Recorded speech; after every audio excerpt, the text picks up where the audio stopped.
This is a message I should give with a mirror right here. I should look at none of you. I should look myself in the eyes and say everything I'm about to say to myself.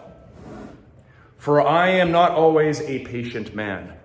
And patience is, of all the virtues, the most frustrating to acquire. Because in order to acquire patience, everything can, will, and must go wrong. Sometimes catastrophically, but my dear brothers and sisters, that does not necessarily create patience. On the other side of it, as we live through it, yes, patience will come. But patience comes most mightily in those situations we call a death by 1,000 paper cuts. Not one thing, but just so many things that get under our skin. Yes, it can be traffic. Yes, it can be medical concerns. Yes, it can be administrative ineptitude that impacts our lives. It can be a lingering illness. It can be family members. It can be friends. It can be anything that does not go the way we hoped, worked towards, and planned for it to go. It is frustration. It produces anger. It produces grumpiness. It reminds us powerfully of our own impotence, our own fundamental inability to shape anything in the world other than what's behind these eyes and between these ears. That's really all we have control over. But patience is so valuable because patience says, in the middle of zero evidence, I'm still gonna hope. Now, in everything I just listed, it's probably not going to get better. Whose lives ever work out without the requirement of patience multiple times in any given day? I've heard you all talking. How many of you right now are dealing with some element of your body that is not working in the way that you want it to? Hands in the air. If you can raise your hand, because maybe it's your shoulder. Anybody whose hands is not up is a dirty, dirty liar, and I require patience in order to deal with you, you dirty, dirty liar. Thank you. Even the young ones are dealing with stuff. Because our bodies are beautiful.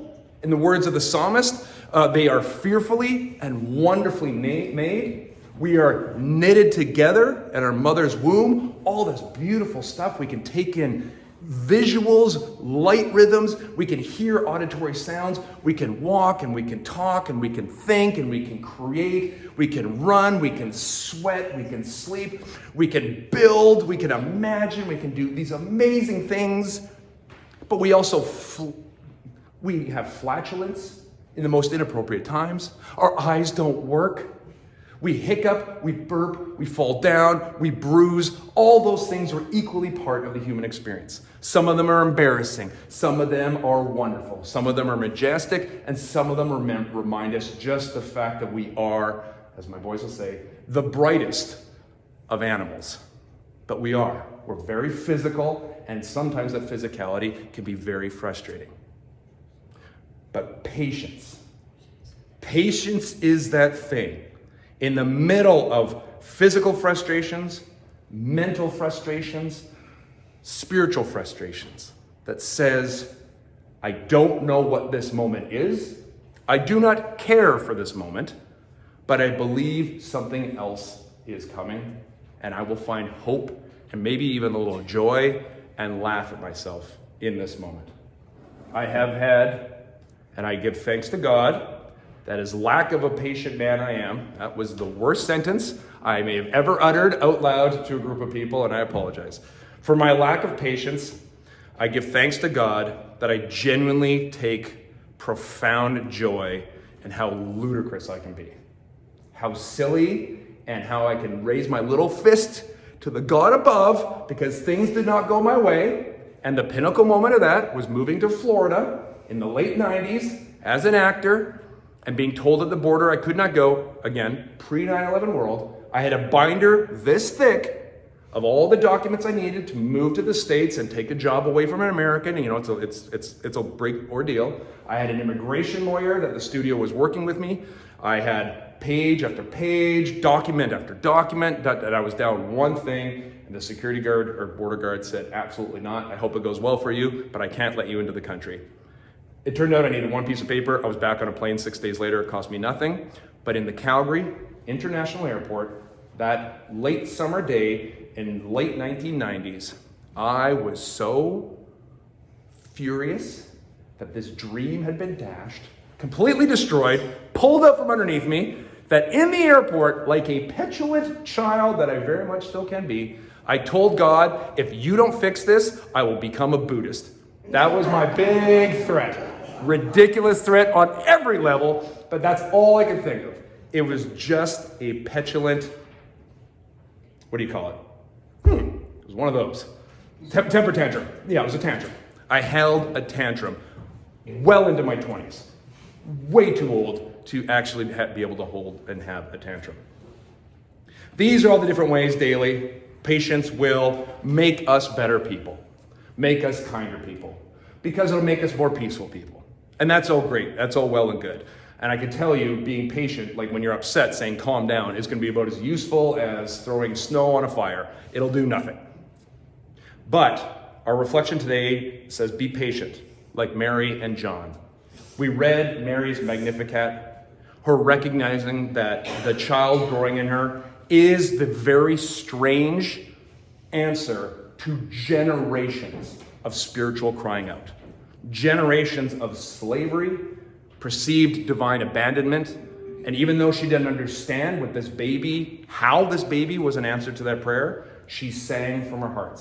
And the truth of her song is true. Every generation has called her blessed ever since. John, who we also read about, John the Baptist, likewise saw something that was not yet. And that's the deep spiritual element of patience. Patience will make us kinder, get us through the frustrations of daily life. But the Christian faith, why it is a virtue, why it is called in other parts of the scriptures, like Galatians, a fruit of the Spirit, of Christ's Spirit in you, is that patience gives us the ability to live in hope about the center of our faith. And make no mistake, for all the ways we talk about this, for all the different ways the Bible has been interpreted, what I would say rightly and wrongly, the heart of our faith is Jesus, is being and walking the path of Christ, which is what the letter of James focuses upon. Recognizing that your ability to walk that path perfectly is not the point. That the point is that path was built, is maintained, sustained, and invited for you by none other than Christ, who is God, whose birth and incarnation we are in anticipation of right now in Advent. That this child, and the story is wild, but that this baby was God incarnate, that God spent a little over 3 decades walking around this world, seeing things as we do, learning how to walk, learning how to talk, experiencing all those physical wonders and limitations we talked about for himself, to bring about and communicate the heart of his Father, who is still him, and for 2,000 years that's Bogless. We'll get into that in January. To explain the heart of God, the Creator, for his creations, and to ultimately give that up by giving up his life and showing us that there is no length, there is no obstacle that can separate us from the love of our Creator, which is why we can call him Papa, Daddy, and we can talk and live with each other. We can be patient with ourselves. We should be patient with each other. But this morning in Advent, this is an eternal patience. That the 2,000 years and the countless people that have tried to follow Jesus is not, as Peter will say, as James says, is not neglect, is not here to test you, is not that we've been forgotten, or, and I think at the heart of this, it's not that we're wrong. It's that God, our Father, is patient. And as Peter says, longs for as many people, as many of his creations as possible, to walk the road that he has called them to. So what can look like error or what can be dismissed as fanciful belief is actually divine patience. And as in all things, we follow on the path by imitating and emulating as best as we can the patience that God our Father shows to us. Will we do it perfectly? Of course not. Will we, and my boys have heard this, will we be cut off in traffic at some point in the future and just say, ooh, this person? They've heard me say it. Of course we will.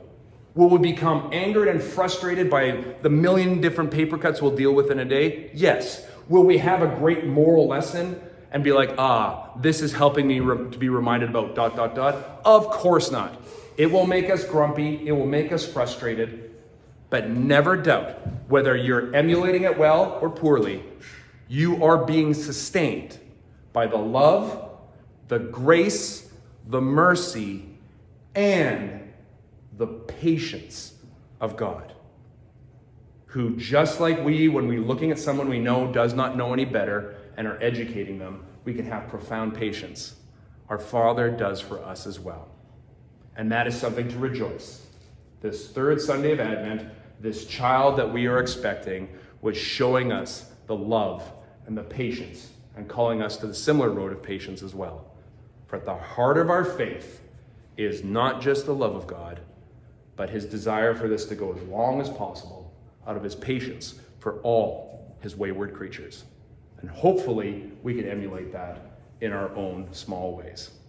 So be patient like Mary and John, because both of them saw something well beyond their years. Both of them tied themselves in to thousands of years of tradition that believed in God and believed God was going to do a new thing. And both of them were rewarded by seeing, even if they didn't fully understand, the baby and recognizing that that baby is God's answer. And that is what we're celebrating. Amen, amen. Amen. There it is. Gentle button.